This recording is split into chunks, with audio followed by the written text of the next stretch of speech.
Cette émotion-là, les Fouriani qui l'attendaient depuis le début de la saison. Leur contenu était intéressant, leur débauche d'énergie continue, mais aucune victoire n'était venue valider ses bonnes dispositions dans le jeu.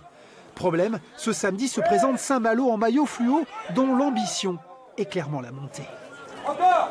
Des Malouins qui affichent une vraie maîtrise et un jeu collectif rodé avec des renversements de jeu remarquables de nature à déstabiliser Fouriani qui évolue à 3 défenseurs centraux. Fouriani qui, une fois n'est pas coutume, peine à se créer de véritables occasions. Il n'empêche, en cette première période, aucun des deux camps ne prend l'ascendant. Au retour des vestiaires, la SFA décide d'élever l'intensité dans les duels et Truchet de montrer la voie en l'espèce et le rapport de force de Clermont s'inverser. D'autant plus qu'au physique, Fouriani ajoute enfin de la percussion et trouve surtout des décalages. Cinquini dans son couloir crée le danger.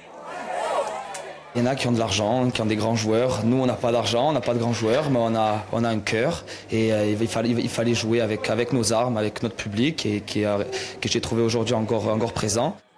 Un public qui se dit néanmoins qu'une nouvelle fois, Fouriani n'y arrivera pas. Kamonji rate le coche de la tête. El Faki, pourtant en verve, manque d'à propos.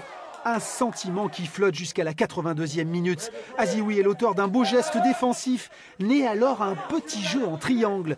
Cinquini se projette, délivre un modèle de centre au cordeau et Baye se jette. Fouriani tient sa première victoire.